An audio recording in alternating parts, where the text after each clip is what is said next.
Hello, everyone, and welcome to HY Dyslexia Live Show. Good evening, good afternoon, good morning, no matter where you've joined us from. We feel really privileged to have you join us this evening because I'm in London. I can say this evening, and it will be an amazing live show today. I would like to first of all apologize for last week's live show. It didn't happen due to unforeseen circumstances, but today, guess what? We've got an amazing lady on the show who will be speaking to us about her diagnosis of dyslexia. Do pardon me today, I have my dyslexia glasses on. I'm having a dyslexic moment. You probably think, what's that? With my Erling glasses, I'm able to see better on paper. I'm able to read better on paper. And I normally, sometimes I wear it, sometimes I don't. But I've had a lot of reading today. I've had a lot of engagement with, what can I say, reports and emails and so forth. So my brain is aching at the moment and I need my dyslexia glasses. So I'm sort of hiding behind all this, but it is still me, it's still Lizzie, and or Elizabeth, shall I say, and it's a real privilege to have you all join us this evening. I'd like to first of all thank Black Funding Network for funding this program for us, or our live show. Today's topic is dyslexia is real. Now, I don't know about anyone who's joined us right now, but sometimes you may say to somebody, I have dyslexia, and they think, oh, really? You don't look dyslexic? Or, oh, okay, is that when you can't read and write? So people have got their own assumption of what dyslexia is. So today, our special guest, and I'll mention her name in a minute, will be explaining why she's so passionate to talk about this condition, is what I call it. Disability is what I call it, because it hinders me in every part of my life. Other people call it different things. People call it learning style, learning difference, and so forth. Now, you may know or may not know, dyslexia is a spectrum. So you might have somebody who's got severe dyslexia to mild to someone who's able to do everyday tasks. And, you know, you might have people that struggle every day in the workplace, like myself. So, like I said earlier, my name is Elizabeth Tetchi. I'm the CEO and founder of HY Dyslexia. And today's live show, it's Dyslexia is Real. Now, our special guest is Daniella Baidoo, newly qualified social worker. I'll just read a little bit about her biography before I bring her on. And I will say, if you haven't got your cup of tea, I wouldn't really say coffee. It's a bit late for coffee, isn't it? Depending where you are. But you might want to grab your cup of tea because today's live show will be really interesting. We are live at the moment on LinkedIn, YouTube, and Facebook. And of course, you know, invite your friends, invite your family, get them all to sit around the TV, the laptop, whatever it might be that you're using to watch our live show and engage with us today. So Daniella Baidoo is a newly qualified social worker who is neurodiverse. Daniella is MA social work graduate and achieved a distinction in her dissertation. This is so amazing. When I read things like this, it just gets me so excited. Yeah, the title of her dissertation was Safeguarding Black and Ethnic Minority Families, Reasons for Overrepresentation Within Children's Services. Daniella is passionate about the welfare of children, young people, and supporting disadvantaged communities, both in the UK and in Africa. So the summary of today's show, we're speaking about dyslexia and how real this condition is. So, Daniella, welcome to HY Dyslexia Live Show. How are you? Elizabeth, I'm fine, thank you. Can you hear me? I Okay. can hear you. Yes, I can hear you. I'm sure everybody else can. It's such a pleasure to meet you, Daniella. Honestly, I was so excited when our researcher, Alea, reached out to you and you know, asked you very politely and nicely if you would like to join us on our live show to talk to our audience and our viewers across the world. We don't know where people watch from sometimes, to be honest with you, about this condition, dyslexia, particularly within the Black community, because I love the title that our researchers come up with, which is Dyslexia is Real. Now, I have dyslexia, dyspraxia, dyscalculia, and Erling syndrome, hence my glasses on today. Sometimes when I'm reading, words are like literally doing their own thing on a page. When I try to explain that to people, it's like, what are you talking about that words are moving? Yes, they do move on the page. I don't know if your dyslexia is the same. However, and I've just lost my headphone, it will be great to hear your journey with dyslexia and why you are passionate to make a change and you speak about dyslexia is real. So tell our viewers about you, who you are, and you know how it's great to be part of this conversation this evening. Hi everyone. Yeah, so as Elizabeth said, my name is Daniella Baidoo. I am a newly qualified social worker. At the moment, I'm working within leaving care services. And why I'm so passionate about dyslexia, there's many reasons. But one of the key reasons is that I think for a very long time, I thought dyslexia was something to be embarrassed about. Um, it was something that I thought was bad. Um, and now, many years later, after being diagnosed, realizing that um, it's a strength. Sometimes it is a weakness, but it's part of who I am, and I don't need to be ashamed. And the same way that being black makes me who I am, dyslexia makes me who I am, and I wish that more people be proud of who they are and the difference that they bring to the world, because we know that dyslexia is a neuro diversity. We bring something different to the table compared to other people. So yeah, that's just a little bit. I can go on, but yeah, I'll stop for now. Wonderful. So, Daniela, when you heard the word dyslexia from your diagnosis at university, and I've had so many Black people join us on this live show, and I would say, and honestly, my maths isn't that brilliant, but I could probably say about 65 to 70% of people that have been on HY Dyslexia live show, adults, were diagnosed at university. And that gets me really upset sometimes. I'm like, well, what's happened from primary then till we got to university?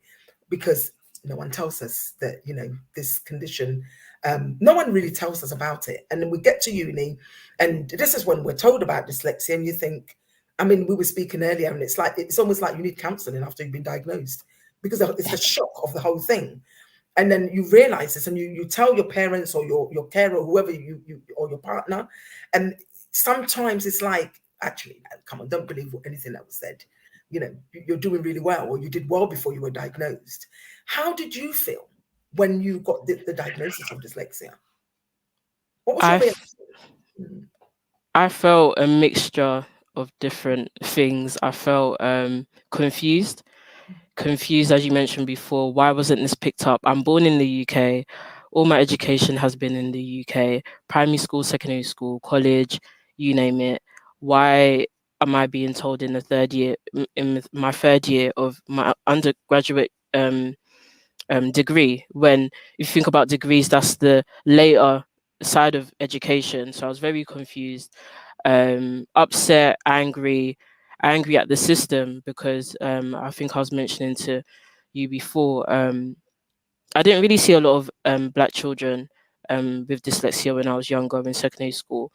And I think I was angry because I started to realize, maybe if I did get support when I was younger, I wouldn't have been upset about some of my college results.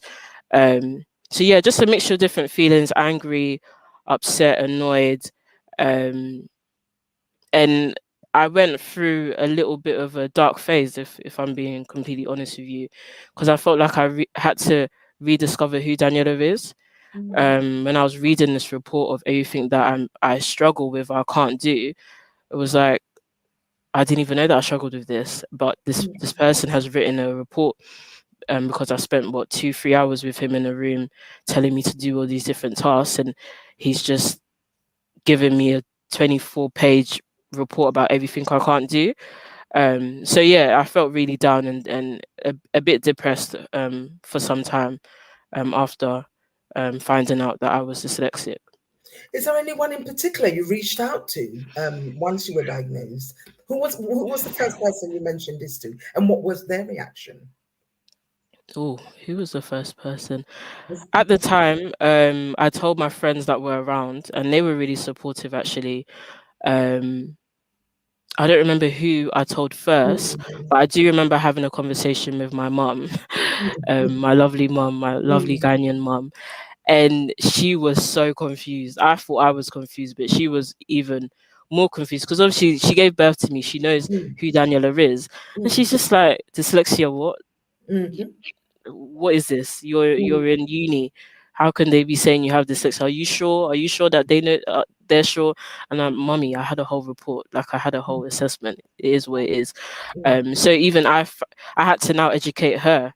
And I think, as I mentioned before, I was discovering myself, but then she's also thinking, oh my gosh, I'm learning new stuff about my daughter. She's Mm, what the time that I got told, I think I was either 20 or 21. So mm, imagine having a daughter that old, and you're thinking, do I even know my daughter in that sense of, because I was doing well in school. That's yeah. the thing. I was always in the top sets for maths, for English, and all these different things. So that's why I feel like it wasn't picked up. Um, so yeah, when I told my mum, she was also confused. Yeah. And at first she even said, "Don't tell anyone," because Oh, because it's just yes. something we just didn't. No Yeah. one really, yeah, like dyslexia Mm, is almost like a cuss word to yeah. say you have Yeah. dyslexia. Yeah. Yeah, so she said, "Don't tell anyone," and then I had to kind of battle with, well, I've already kind of told my friends. Where do I go from here? Um, but yeah, I think at that point, what was really good is that my friends around me were really supportive, and they were really, um, they tried their best to encourage me, because we were all in our third year, all trying to get through third year and exams and dissertation and stuff like that. Um, yeah, so I can't remember who I specifically Yeah. told first, but it was a mixture of different people. So, Daniela, what do you think could have been done differently from when you were at school? Because I mean, you mentioned you were like doing really well with maths and English and all the other subjects. So, in other words, what could have been different? How could a teacher or somebody in the school have picked up on your dyslexia? Do you think maybe because academic is different way of learning and it's fast paced, isn't it? Yeah. Yeah, I think just as you're asking that Mm. question, I remember specifically in year six. I don't know whether they do this now, but you be sitting on a table, and you're all supposed to be reading the same book, and you take it in turns to read, different parts of the book. When it got to my turn, I remember I used to get so anxious reading out loud, and I would try and gauge where people were reading, and then try and see, okay, what paragraph is mine, and I'll try read it so many times so I don't make a mistake, or if there is a word that I feel like I'm going to struggle with, making sure that I try my best to sound it out in my head before it's my turn to read. So I think teachers and teaching assistants spotting signs of children being anxious to read out loud, I think that was something that could have been picked up. Similar in secondary school, I didn't like reading out loud. I was never the one to suggest to read out loud. Um, so I think little things like that, and not just focusing on the children that misbehave, because I do think the children that behave and they get their homework done and they're quiet, those are the ones that get left behind, and then you come up with situations in many years time, for example with me, when I'm finding out I have dyslexia in university.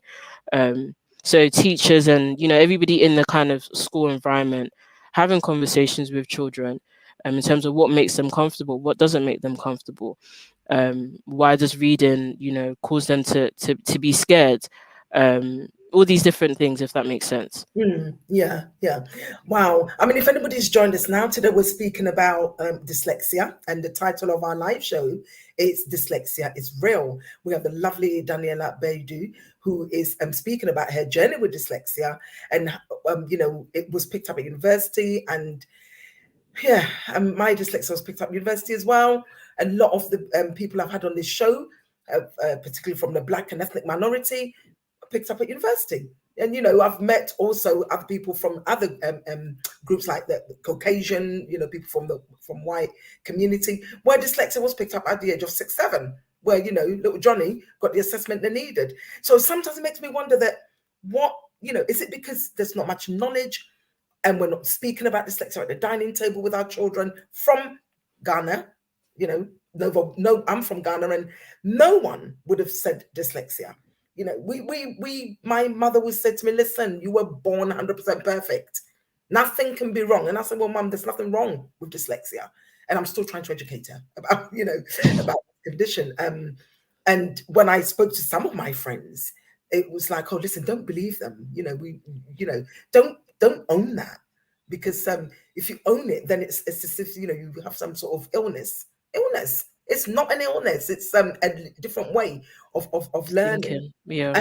and thinking as well. And I think recently I read something on one of our great ladies that we had on our show, Rosalind, who's campaigning for dyslexia awareness in Ghana particularly. And That's really good. yeah, she's doing some really, really amazing work. And somebody tweet something or wrote something or went on live TV to say dyslexia is a mental illness. And that's not true. That is absolutely not true. I mean, I know this happened in Africa, but we need to educate our community just to say that, look, it is real, as the title of this live show. And I always say it can either make you or break you. Now, Daniela, will you agree with that? Yes, 100%, 1000%. I do think a lot of people do need to be educated, especially our lovely Black African family members and, you know, the older generation, because as you mentioned before, some people don't even know what dyslexia is. If you think about different people's languages, you know, I'm sure, I don't know in Chi, which is the main language in Ghana, whether they have a word for dyslexia. So some people, it's not as if they're even ignorant, but it's just they don't know what a learning difference is. So it's up to us that know to educate them, and not in a prideful way, but actually to help them understand that people have different ways of thinking, and it's not something to be ashamed about. Yeah, so I'll definitely agree with you. Thank you so much, Anna. Now we've just had NASA join us. What equipment have you had to help you with your studies? Is the first question that's popped up. Would you be able to answer that for us, please? Yes. So as I mentioned before, I was diagnosed with dyslexia during my undergrad. So because I got diagnosed with dyslexia in my undergrad third year, at that point it was kind of too late for me to get all the different equipment. So at that point, which was 2016, I was given extra time. However, I went to go and do my master's in social work in 2018, I believe, and finished last year. And I was given so much support. I was given a laptop, and then on the laptop, I was given things like Dragon. So there's a software called Dragon that you're able to speak into, and then it can type for you. There was another software that was like a mind map with different highlighters, and then there was also a what was it, read to speech kind of software. I forgot the name, but basically you highlight it. I think text to speech or something like that. Yeah, text to speech, something like that. Which for me, that's amazing. Like on my phone, on my phone is a different name, but anything that makes it easier for me to read is a plus. And you know, when you're doing your masters, you need something with imagine the long reading list that they give you. That was perfect for me because I could highlight a bit of information and then it will read it out to me and I'll understand it straight away. Whereas if I was reading it by myself, it would take me ages. So that's some of the programs that helped me during my masters. And I think if I did have that in my undergrad, I would have done so much better because I don't know whether we've already discussed this, but you know, for my master's dissertation, I got a distinction, and that was because I had the support now during my master's in terms of the equipment, the different programs, knowing how I learn, what learning styles are better for me. Yeah, so that's just some of a few things I used during my masters. Wonderful. And I just want to quickly say hello to Barbara Duca, who says, I use Clara Reid. Barbara, welcome to HY Dyslexia live show. Clara Reid is amazing. I've used that in the past. I mean, when I was first diagnosed with dyslexia, I used everything. I was like getting it all in because I really lost out so much on education. I was so excited to get all the different support and technology that was out there. And Clara Reid is absolutely phenomenal. I think Barbara's also put, it reads your work to you and you can pick up your mistakes. Amazing. That's really great. That's really lovely. So if anybody's joined us and want to find out a bit more about Clara Reid, I think you can actually have a little Google. And I have actually met a couple of people who work within the Clara Reid industry. And you can actually just send them a message online and they'll be more than happy to maybe connect with the individual. Thank you so much for that, Barbara. Thank you, Nessa, for that question that you asked. Let me just rephrase that. Do keep sending the comments in. And that's the only way we're going to kind of learn a bit more about how other people are managing with their dyslexia. So NASA said, how would you describe dyslexia? Right. Daniela. How would I describe dyslexia? Well, I would say dyslexia is a spectrum, first of all. So I don't know about any of you guys that are listening or watching, But back in the day, people used to joke, and if you would get something wrong, or you would say something, I don't know, you'd be reading something or struggling to read, someone would be like, "Are you dyslexic?" And it was almost used as a cuss word. But now, knowing more about dyslexia, I would say is a learning difference. And I would say that everyone's dyslexia is different, so it can impact them different ways. Some people, as Elizabeth mentioned before, words can move for them. Some people it's more about when they're reading, digesting information. So I don't have a dictionary, one line kind of definition for dyslexia. But when people ask me, I say um, our brains function differently compared to everybody else. And normally there's sometimes struggling with words and reading, but it does affect people differently. So that's how I describe dyslexia. Absolutely. And of course, it affects everybody so differently. I mean, I've met people who can't literally recognize it, the alphabet A. They just don't even know what that is. They don't know the alphabet to spell in their name. And I've also met people who are great at writing reports, great at doing all the things. Like I sit back and I think, oh goodness me, you're able to write a report without assistive technology. You still have dyslexia because it's on a spectrum. Everybody's different. Where it really affects me is my memory. I would go into lectures or in a meeting or whatever it might be, and whatever is discussed, I have left that meeting or the lecture theatre when I was at university and forgotten everything. I can't remember a thing that was taught. So I've got very short-term memory. And then, however, I'll be able to speak to someone and tell them something that happened 4 years ago. So it's like, hang on a minute, you can remember what happened 4 years, but you can't remember what was taught in class about 10, 15 minutes ago. That's how it affects me. It may be different for Daniela, it may be different for other people as well. But I find that my memory is really where it really affects me. And also processing of information. So someone has told me something, asked me to do something, and I've come back and said, what did you say again? Because I haven't understood it at all.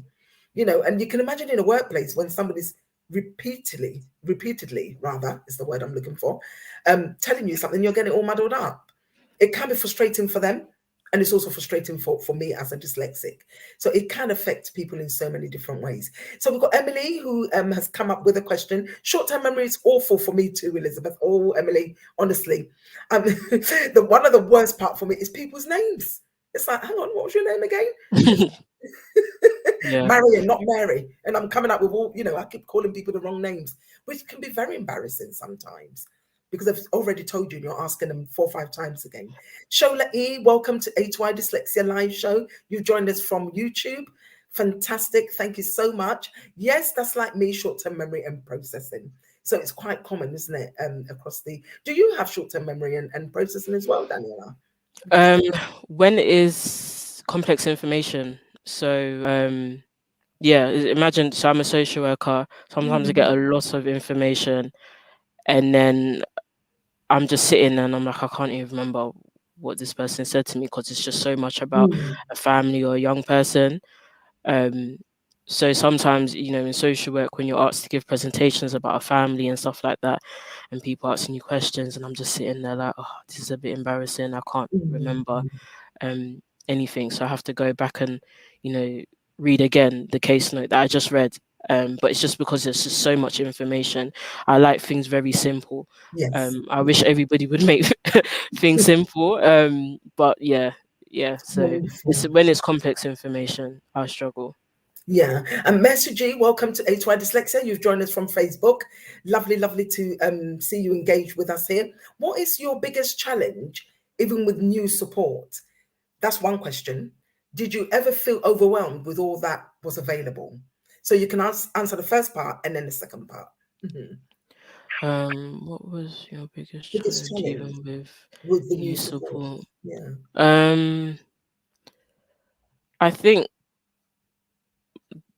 so I'll talk about when I was studying my master's because that's when I got a lot of support. I think the biggest challenge is that it was just a lot. I wasn't used to it.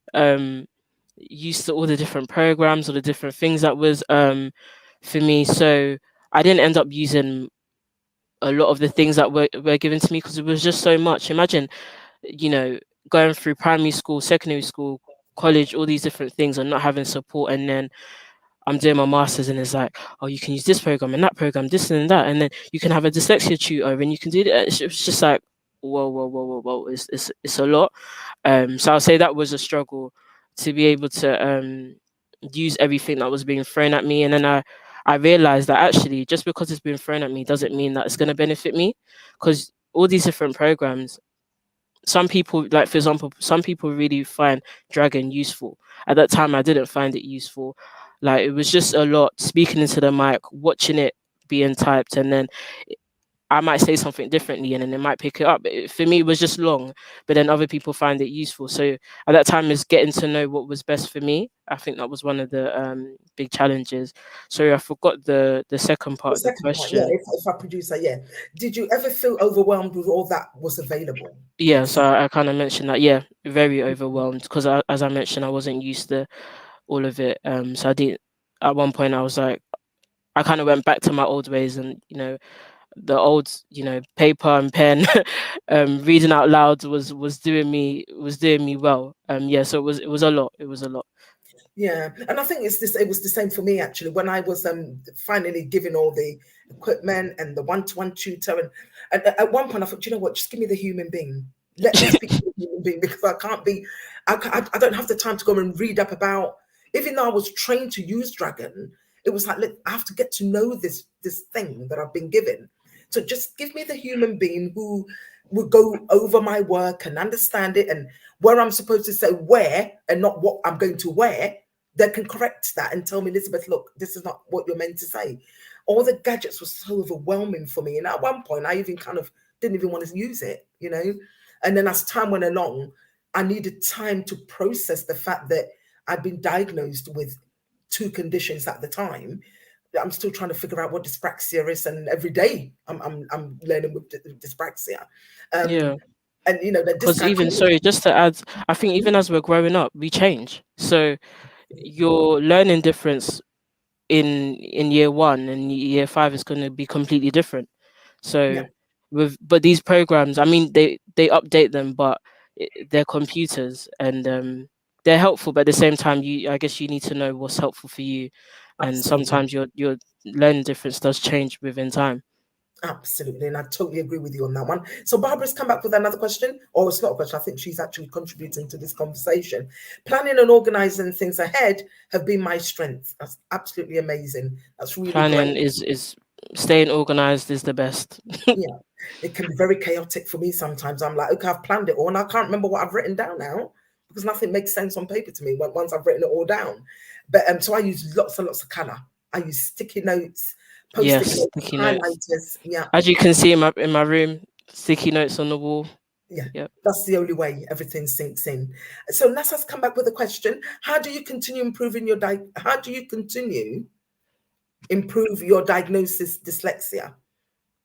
Okay, shall I read that again, or do you have you understood I it? think How I do you think I get the improve question. your diagnosis dyslexia? Yeah, that's fine. Um, what I've tried to do, and this is hit or miss, it depends on my mood, is so when I got the diagnosis and I had the report of everything that I struggle with, I tried to push myself to read more, to learn, new words, um, and to stretch myself.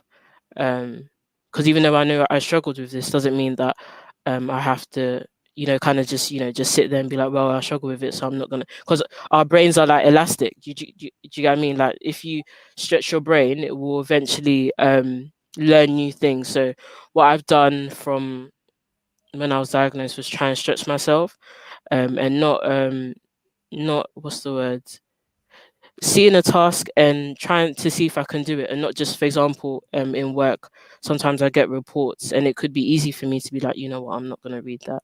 It's just too long. But I sit down, give myself, some time that's, quiet, a room that's quiet and, with no distractions, and read through it, and actually give myself that time.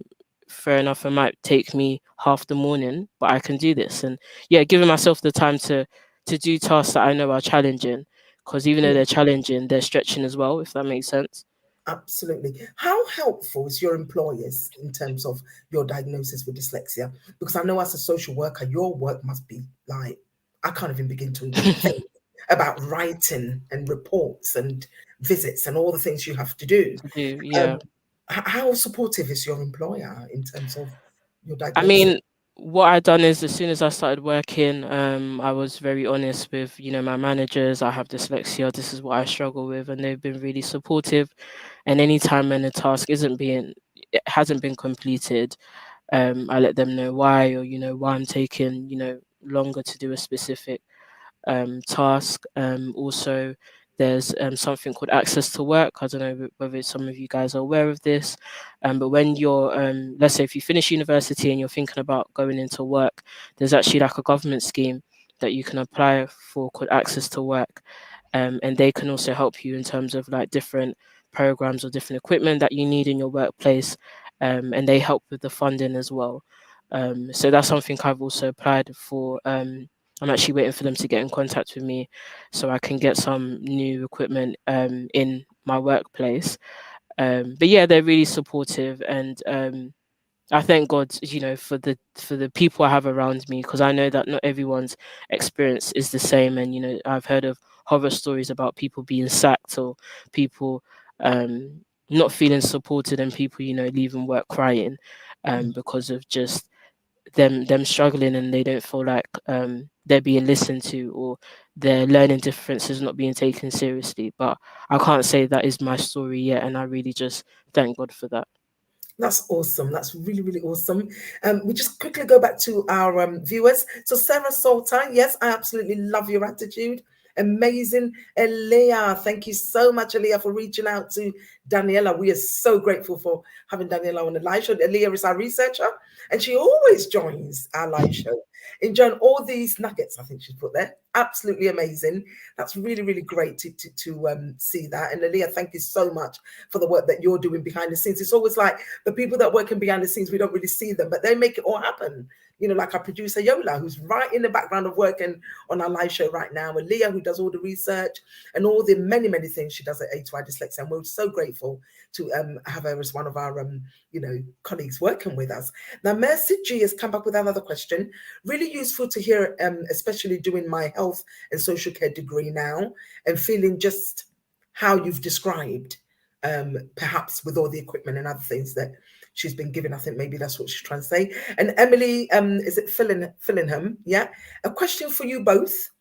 I find that I need people to be is that explicit. I Yeah, can't explicit.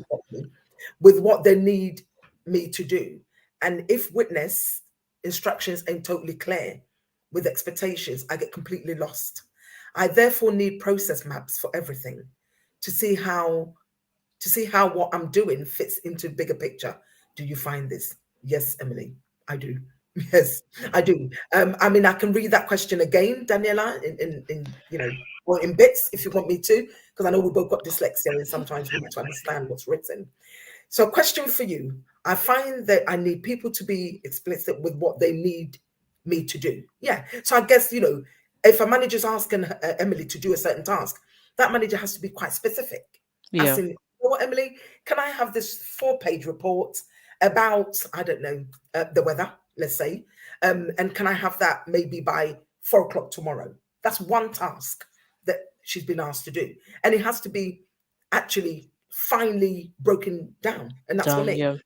You have to do it in a very fine tooth comb for me. I'm not Yeah. stupid. I'm not dunce, and I'm not lazy. I have dyslexia. And if you're asking me to do something and you've got a bulk of things you want me to forget it. You're gonna come back in that room and I'm still sitting there chewing the end of my pen, thinking, what Yeah. did she And say? I mean, just to add, Emily, if you don't do this already, don't be embarrassed to ask again. That's what my managers always tell me. If you don't understand, ask. And that's what I do. If they ask me to do something, or if I need to do something, I clarify. Okay. So just to confirm, you're telling me to do this, and this. And then, for example, today after the meeting, I said, okay, out of all the things you told me to do, what's priority? So I know I can pick 1, 2, 3, and that works for me. So don't be ashamed of asking again and just clarifying, because what you don't want to do is nod your head. Yeah, yeah, I understand. And then you go to your desk, or, go back to work if you're working from home or in your living room and you're just thinking, oh my gosh, I can't do the work. Can't remember what they said. I'm embarrassed to go and ask them. So never feel embarrassed to ask and ask again. Yeah. I totally agree with you, Daniela, on that. Emily, I hope that answers your question. Do please ask for it to be simplified for you. Because in the past, I've literally gone off and done something that I wasn't asked to do because I haven't understood it very well. So as I've got older and I've lived with dyslexia, I mean, I was diagnosed in 2002 would have been. And ever since then, it's like, do you mind just explaining that to me again? And if I still haven't understood it, can you email me in font 14 so I can read it in my spare time and understand it? Yeah, because otherwise it's not going to work. And it's okay. I have a different type of brain to everybody else. So I'm not going to pick it up the first time round. Yeah. Is that I've how just you? Mm. I've just seen a question here from Shola. Mm. She says here, did anyone with dyslexia find learning to drive / driving difficult? It took me ages as I was so overwhelmed with stimuli, but finally passed recently. I can actually answer that. I started learning how to drive in uni prior to knowing I was dyslexic, and I gave up. Yeah. So, Mm. yeah, I gave up. It was just a lot, and also I'm left-handed as well, so that's a whole nother discussion for another day. But this world is also not made for left-handed people. So the navigating and all the different things, I just said, you know what, I'm done with it, and I haven't gone back to learning how to drive since. I don't know whether that's your experience, Elizabeth, or anybody else's, but at the time, because I didn't know I was dyslexic, I didn't think it was linked to dyslexia, but it might have been. Not too sure, but yeah. As Mercy said, congratulations, Shola, on finally passing. Even for people that don't have dyslexia, it's a struggle to learn how to drive. The theory, the practical is a lot.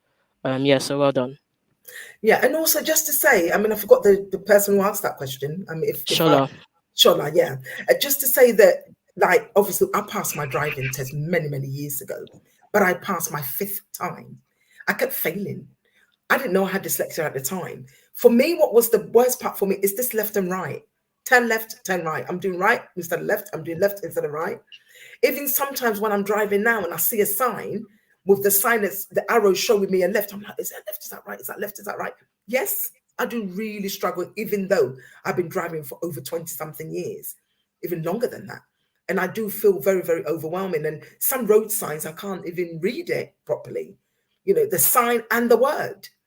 The worst part for me is parking. These parking signs that says you can park it except between 10 and 4, and you're like, well, does that mean I can or can't? So that can be very challenging as well, because I'm not getting it, the way it should be, it should be understood. And also to say that if you are going to go for your driving, if anybody's watching, no matter where you're watching from, and I know in the UK, if you're going to go for your driving test, you can actually produce your dyslexia assessment and give them that and say, look, I have dyslexia. And I think for some people who have gone for the theory, you do get that the computer talking back to you with a Oh, question. that's really good. And sometimes if you struggle to read right, you get a scriber. So I think that's something that, DVLA have done really well on that, by making sure that dyslexic people are not left out. And when it comes to the theory and in terms of the practical, I think you're on your own on that, in terms of left, right, and all the different directions that we need to learn practically. But in theory, you can actually produce your dyslexia report, and you will get that extra time for sitting that exam for the theory. In my days, we didn't do theory; we just did practical. So if we had to do theory, I don't even think I'll pass it, because some of the science I don't. Science I'm all right, as in no stopping and the speed and all that. I can actually get by, but it's just certain things become really overwhelming, and sometimes my partner will say, right, okay, I'll sit right next to you.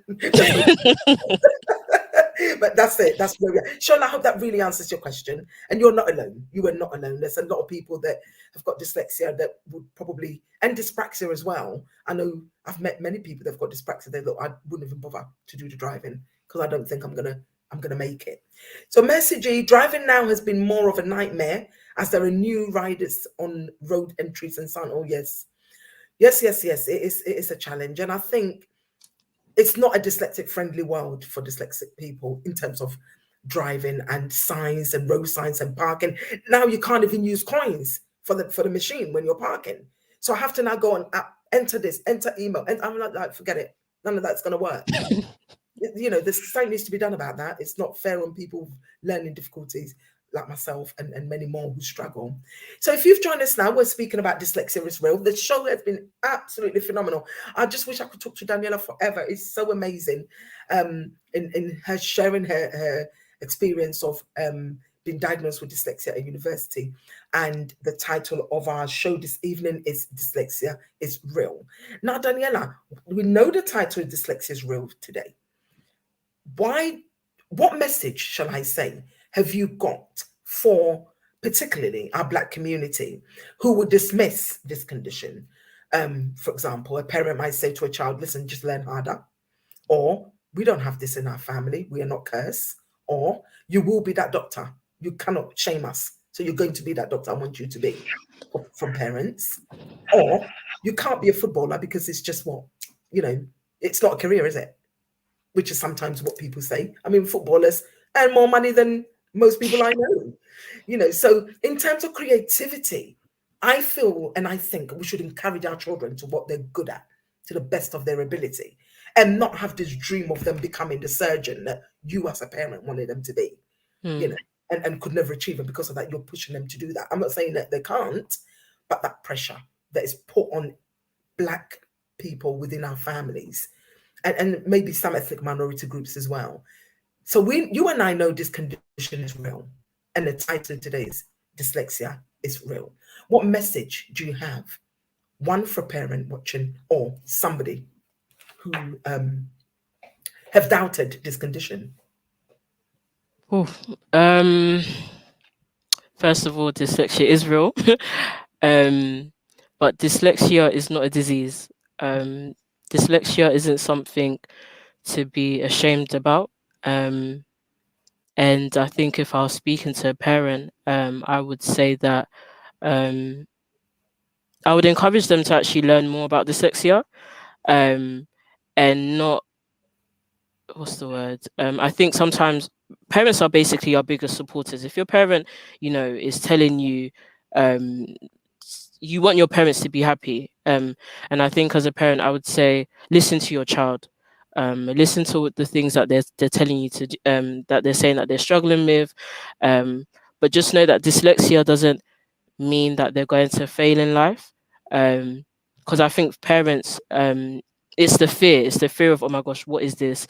Does that mean my child is not going to make it in life? But your child is going to make it. Your child is not stupid, is not dumb, just has a different way of thinking. And you as a parent just needs to support them in the best way that they can. If you think about all the dyslexic people that we have in the world and just the celebrities, some of the dyslexics that I know, they're the most creative people. They come up with amazing business ideas. They have a lot of money. Do you know what I mean? So having a child that's dyslexic is even a blessing, because they think differently, and they could be the next CEO in your family. So I would say that dyslexia is not a negative, but is actually something that parents just need to learn about our Black community in general. And maybe even going on, YouTube and stuff like that, and researching different celebrities that, have dyslexia, and sitting down with your child and saying, learning with your child that, these people made it. That means, you can make it too, and whatever you want to do. And in relation to the whole aspect of, the doctor or, lawyer and stuff like that, in general, I mean, COVID has taught us there's many different careers, and as long as your child is happy with what they're doing and they're good at it, let them do what they want. And whether it's a social worker, whether it's a doctor, whether it's a footballer, as long as they're good at it, encourage them. And that's just for parents in general, not just someone that has dyslexia. And then I would even also say a message to anyone that's found out that they're dyslexic. Don't write yourself off. You can do it. I never thought that I would actually be a master's student and achieve a distinction in my dissertation, but I did. So you can do anything that you put your mind to, and don't think dyslexia is going to hold you back, but actually it could be the superpower that you have. I remember one of my tutors, he said to me in uni that actually for dissertations, for some reason, people with neurodiversity do well better than people that are classified as normal, because we have a different way of thinking. And now my dissertation's in the university library as one of the exemplars. So that just shows that dyslexia is not a curse, but it can also be an advantage. So yeah, I would encourage anyone. It is real, but it's not bad. Excellent. That's absolutely phenomenal. Now, last message from Messagey. Daniella, you are an amazing person. That's Oh, really, thank you. really, really amazing. And so inspirational as well, because, and some, look, Marcia Bennett have said inspiring, and you are a really inspirational person, because the reason why I say that, I know that, you know, having your diagnosis in year three, is it year three? Third year. Third year, yeah, Third year of my undergrad, yeah. it must have been, I don't know what I would have done, because I know that I got diagnosed with my dyslexia in my second year. My first year was like, listen, I think I was getting like, there was no point me turning up. I scraped. And I remember one of my lecturers saying to me, you might leave with a third. And I was like, yeah, I'm here. At least I've done it. It's the first time I've embarked on something and not left it.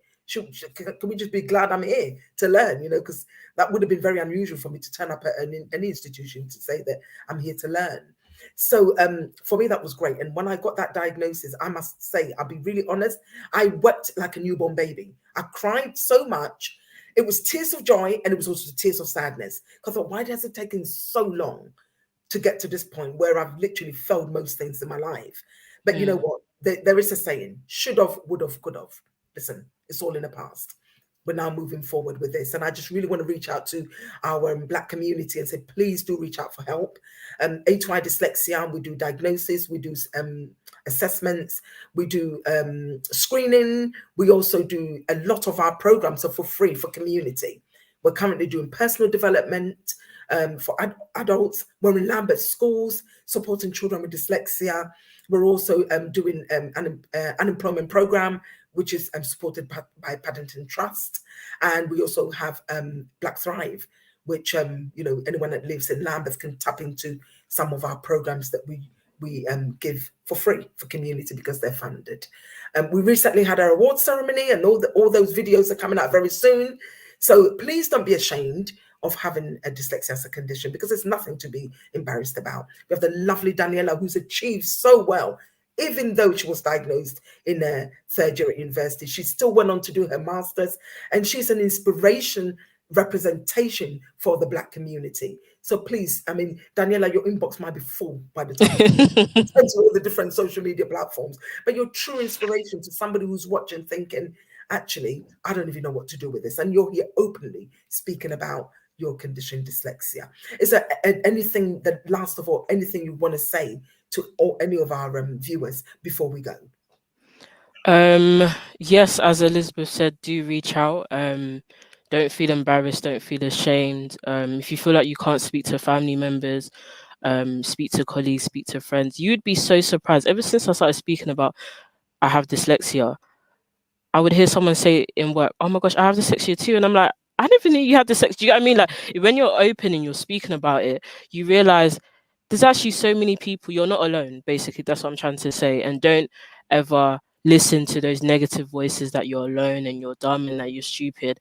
There's always someone that's willing to listen to you, because sometimes you just need someone to talk to. You just need someone to say, you know, I just received this report and I don't know what to do. I feel like crying, and the person is just going to listen to you. So I would say in general, just don't feel like you're alone. There's a lot of amazing organizations like Elizabeth's that are willing to support you, and you don't have to do life or dyslexia or handle dyslexia as an adult, especially as an adult, because I know that there's a lot of support when you're younger in primary school if you do get that support, but navigating it as an adult can be quite tricky.